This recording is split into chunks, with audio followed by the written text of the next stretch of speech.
Hey there, members of the Night Crew, and folks who just love horror. Welcome to the Night Crew podcast, where shadows breathe and monsters listen. This is the podcast where we get cozy with the creepy, the frightening, and the just plain undead. I'm your host, Brad Ricks. Quick housekeeping before we dim the lights. If you've been enjoying the show, the best thing you can do is subscribe, leave a rating, and share an episode with one person who really appreciate it. Just one person. That's the whole ask. Word of mouth is how this show grows, and the Night Crew, in my opinion, has been delivering. Signed copies of my novels are over at bradricks.com, and the Night Crew 3 Hunting Ground is on the way. And did you see the review I posted the other day? I shared out a scene that's so tense, it put a woman into labor. Her damn water broke. Excuse me while I take my virtual bow. Also, don't forget you can find me on Facebook. Just search Brad Ricks or join my reader group, Brad Ricks' Book Crypt. All right. Doors locked, lights low. If you skipped episode 1, I'd recommend going back.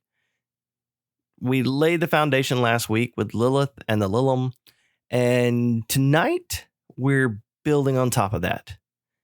But, I mean, if you're the kind of person who walks into a movie 30 minutes late and figures it out as you go, you'll be fine too.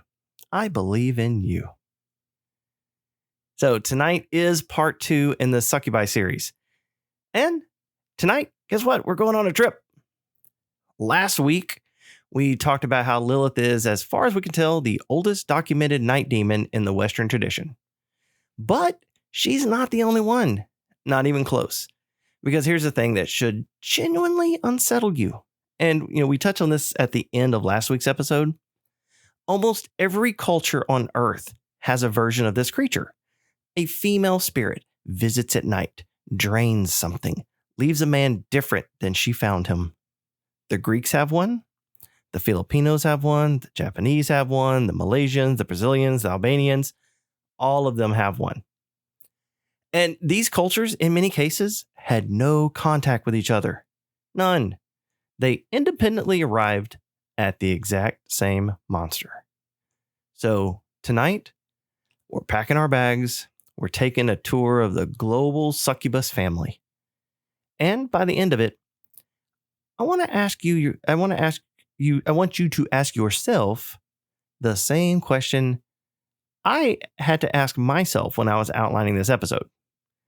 Why does humanity keep coming up with this exact creature? What are we all responding to? All right, pull the blanket up, pretend it helps. Let's go. We're going to start in ancient Greece because the Greeks gave us not one, but several night demons in the succubus family. And they all come with backstories that sound like soap operas, except with a different kind of body count. First up, Lamia. Lamia was originally, according to the myth, a beautiful queen of Libya. Zeus, now at this point in any Greek story, you know things are about to go badly when Zeus gets involved. So Zeus took notice of her. They had children. Hera, Zeus's wife, she found out. And Hera, who was the patron goddess of marriage and also the patron goddess of holding grudges, decided that Lamia would suffer for what was, frankly, not her idea in the first place. Hera killed Lamia's children. Some versions say she forced Lamia to do it herself. And Lamia, driven mad by grief and by rage, transformed. She became a monster. She began wandering the world at night. And her specialty, in the original mythology, was stealing other people's children, eating them, in some versions, draining their blood in others. But over the centuries, Lamia evolved. By the late classical period, she wasn't just a child stealer anymore. She was a seducer, she was described as appearing to young men, beautiful and persuasive, and luring them away, sometimes to their deaths, sometimes just to drain them and leave them as husks. The Roman poet Horace wrote about her. So did Aristophanes. So did Apuleius. By the medieval period, Lamia had become a generic term for a class of female demons. Plural. Multiple Lamiae out there in the dark, all with the same mission. And that's the pattern I'm going to want you to notice tonight, because it's going to come back. A grief-stricken or wronged woman becomes a monster. And then her grief becomes the template for an entire category of monster. One ghost becomes a species. Now, Lamia wasn't alone in the Greek roster. There was also Empusa. Empusa was a servant of Hecate, the goddess of witchcraft, and she had a few notable features. She was said to have one leg of bronze and one leg of a donkey, which, okay, fine, you do you, Empusa. She could shapeshift, appearing as a beautiful woman to lure travelers off the road.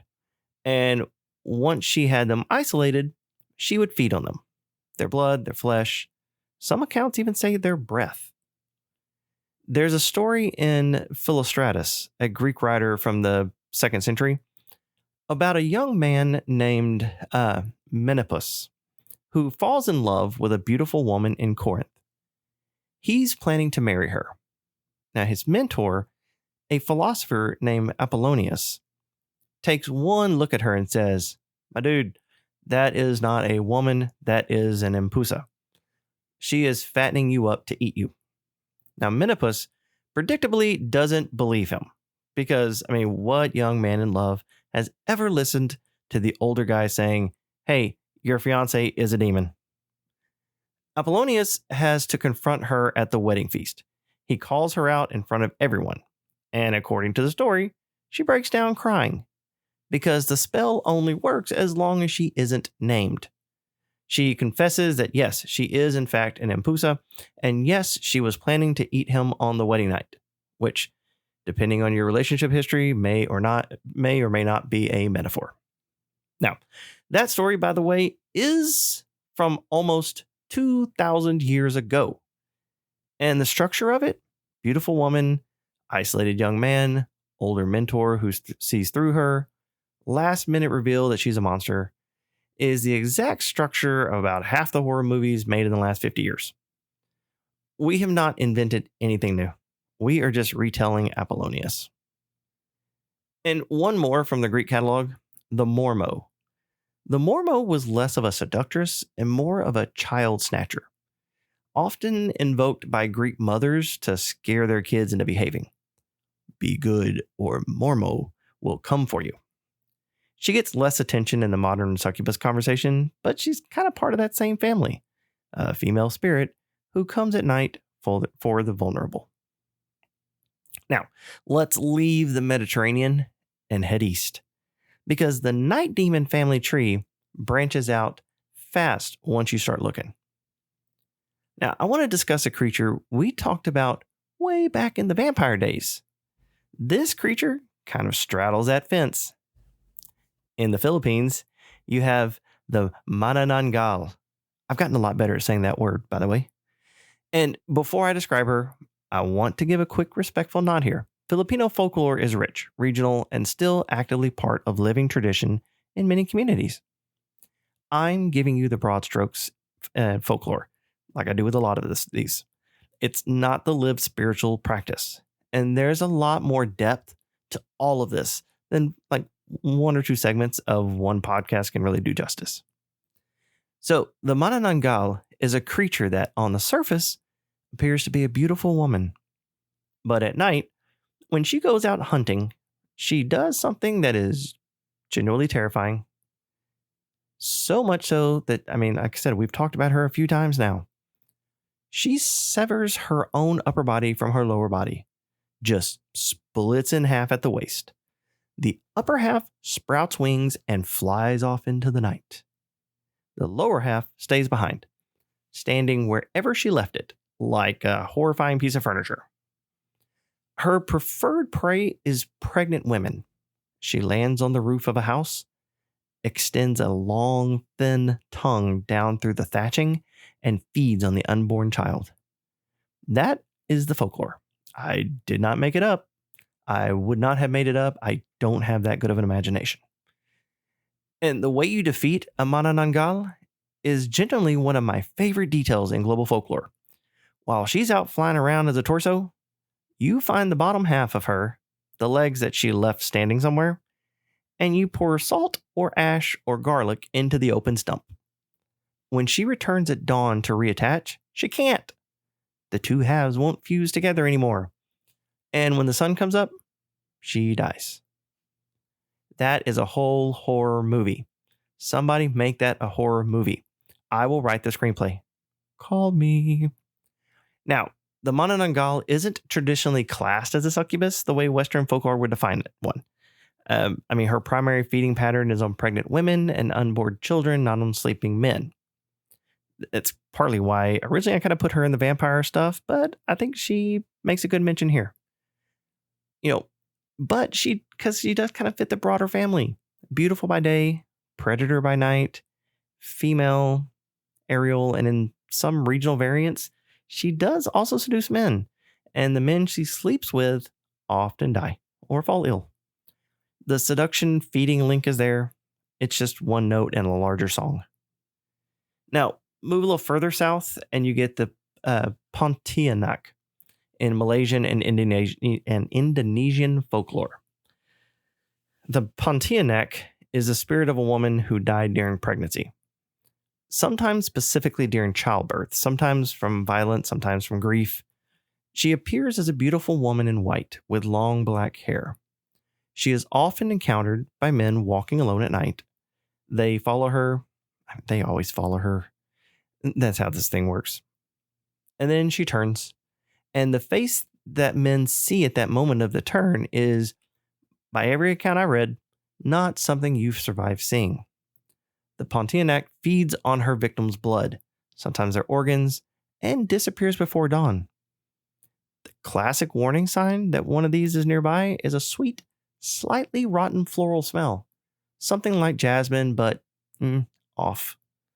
The smell of flowers kind of left too long at a wake. Now, hear me out. I think this character is like the most cinematically perfect monster in its entire catalog. The white dress, the long hair, the floral smell, the moment of the turn. That's some good, genuinely terrifying horror grammar right there. But there's a reason like Pontianak movies are an entire industry in Southeast Asia. They tap into something that, it kind of resonates. And one more from this region, just because I can't help myself. And, these words are so easy for me to say. The Lengsur. I know I messed that one up. Also from Malay folklore. So she's similar to the Pontianak, but with her own twist. Long fingernails, hair down to her ankles, and a hole in the back of her neck through which she feeds. Yep, a hole in the back of her neck through which she feeds. Sorry, I don't make the rules. So now let's head north. Because if you thought the warm climate succubi were unsettling, the cold climate ones bring a different kind of dread. The dread of being out alone in the snow when you should not be out alone in the snow. Japan gives us Yuki-onna, the snow woman. She appears during snowstorms, only during snowstorms, as a beautiful woman in a white kimono, with skin so pale it almost vanishes against the snow. Long black hair. Sometimes she's described as floating, leaving no footprints. Sometimes she's described as having no feet at all. Yuki-onna comes for travelers caught in blizzards.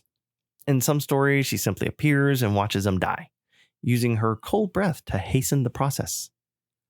In other stories, she seduces them first. There's a famous version where Yuki-onna spares a young woodcutter on the condition that he never tells anyone what he saw. He marries a beautiful woman years later. They have children. They have a happy life. And one night, by the firelight, he tells his wife about the strange experience he had as a young man. That woman in the snow. His wife stands up, and as you can guess, she turns to him, and she is, of course, the Yuki-onna. She had been with him the whole time. Now, she doesn't kill him, not in this version, only because of their children. She just disappears into the night and is never seen again. Now, that to me is like one of the saddest stories in the entire succubus tradition, because the horror of it isn't like a monster with fangs. I mean, there aren't any fangs. Which I know you're thinking, what the hell's the Night Crew podcast if you're doing an episode on something not without fangs? It's a small little story. Okay, small story. But the horror is in this one that, he had a whole life with her. He loved her, and he never knew what she was. She was the monster, and she was the wife, and the two things weren't separate. Take a moment to breathe from that one. All right. Slavic folklore gives us the Rusalka. Originally, the Rusalka was a kind of water nymph, the spirits of young women who had drowned or who had died by violence near water. They appeared near rivers and lakes, beautiful, often singing. Men who heard the song would walk into the water. They, of course, would not walk out. The Rusalka would drown them, sometimes drain them, sometimes simply hold them under until the song was finished and there was no song left. Now, in later folklore, especially as Christianity spread through Slavic regions, the Rusalka became darker. She was no longer just a sad water spirit. She became actively malevolent. She would leave the water during certain weeks of summer, Rusalka week in some traditions. And she would kind of walk through the woods looking for men to seduce and kill. Villages had specific rituals during Rusalka week. People didn't go into the woods alone. They didn't swim. They didn't sing back if they heard singing from the trees. By the way, how cool is it for a monster to have their whole week? I mean, that's some cool stuff right there. Do vampires have a week? Do werewolves have a week? Nope, but Rusalka has a week. Okay, and then there's this one in Albania, the Shtriga. The Shtriga isn't always classed as a succubus, but I'm including her because she fits the family pattern. And she's scary, which is what the Night Crew podcast is all about. And it's my podcast. I can do what I want. The Shtriga appears as an old woman by day. By night, she transforms, sometimes into a moth or a fly, and visits sleeping victims, particularly children, to drink their blood and steal their life force. The victims grow weaker, sicker, paler over weeks or months. They waste away, and nobody knows why. The Shtriga isn't seductive in the normal way, but she does fit the underlying pattern. Female creature, active at night, feeding on the vulnerable while they sleep, leaving them drained. That's the same methodology. It's just a different paint job, but the same car. All right, we've taken a quick little lap around the world. Greek, Filipino, Malay, Japanese, Slavic, Albanian, and we could have gone on. We didn't even get to the South American ones. We didn't get to the African ones. We didn't get to the Caribbean ones. There are dozens more. I had to make some cuts. I only have so many hours in the day. I still try to write novels for you guys too. So let me come back to the question I asked at the beginning of the episode. Why does humanity keep inventing this creature? Why this specific monster in this specific form on every continent in cultures that had no way to share notes? There are a few honest answers, and I want to give them to you straight rather than kind of dress them up. The first answer, I think it's biological. Sleep paralysis, it's a universal human experience. Every culture in every era has had members who experienced it. And sleep paralysis often comes with very specific hallucinations. A sense of presence in the room, often felt as feminine, often felt as predatory, often accompanied by a feeling of weight on the chest and an inability to move or breathe. That is the experience that humans have been having for as long as humans have existed. And every culture, independently, has reached for the same kind of explanation. A female spirit who comes at night, sits on you, drains you, leaves before dawn. So the succubus in this reading, it's not an invention. It's more like a translation. She is what your brain produces when something happens to you in the dark and you don't have any other framework to describe it. Now, a second possibility is psychological. Sleep is when human beings are at their most vulnerable. It always has been. And sleep is also when desire is least controlled. Dreams are vivid. The rational mind has checked out. And we wake up sometimes carrying a little residue of experiences that feel real and shameful and unwanted, all in equal measure. The succubus gives us a name to that little leftover residue. She is the explanation for the dream you didn't ask for. She is the cause assigned to an effect that humans, for most of history, had no other way to talk about. And the third answer could be cultural. And this one, kind of a little harder, especially coming from a guy. The succubus, in almost every tradition we cover tonight, is a woman who has been wronged, or who refuses to be controlled, or who exists outside of marriage and household and the systems her culture tried to build around female behavior. Lilith refused Adam. Lamia was destroyed by Hera over a man's choice. The Pontianak died in pregnancy and came back angry. The Rusalka drowned and came back angry. The Yuki-onna was killed by the cold and came back colder. These stories were not, I think, invented by women. These are stories told by men in typical patriarchal societies about what happens when a woman is pushed past the breaking point and what comes back. The succubus in this reading is a little bit of a guilty conscience. She is a night version of an unresolved daytime crime. And maybe, this is a thought I keep getting stuck on, maybe she keeps appearing across cultures because that does kind of keep appearing across cultures. Maybe the monster is global because, that behavior is kind of global. So I know it's a heavy place to kind of land for a horror podcast, and I'm not going to pretend otherwise. But I think it's kind of a interesting answer there. And I'd rather give you that than, something that's, fake. So next week, we're going to leave the ancient world. Well, I say next week. There's going to be another author interview. The next one of these, I should say, we're going to leave the ancient world and walk into something, worse. The medieval one. We're going to get medieval on you. Sorry, couldn't resist. We're going to talk about what happened when the Christian church got hold of the succubus. What happened when she got systematized and theorized and weaponized and folded into the witch trials? We're going to talk about, I can't say this word. The Malleus Maleficarum. I will learn how to say that word before I, record the next episode. It's the strangest theological document ever written about demon biology. And we're going to talk about how the succubus stopped being folklore and started being evidence that got people killed. But that's going to be part 3 of this little succubus series. And it's going to be a heavy one. So be prepared. Well, that's it for the Night Crew podcast. Part 2 is in the books. Thank you for taking this trip around the world with me. I know we covered a lot of ground tonight. And if you want me to do a deeper dive on any one of these creatures down the road, hit me up on Facebook. Or, also on TikTok at Brad Ricks Author. Let me know which one. I'm taking requests.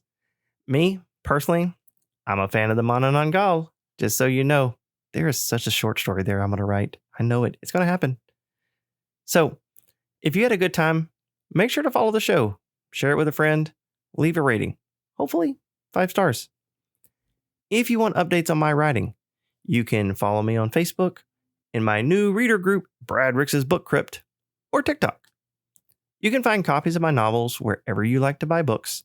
But as usual, if you hop over to my website, bradricks.com, you can purchase signed copies of any of my novels.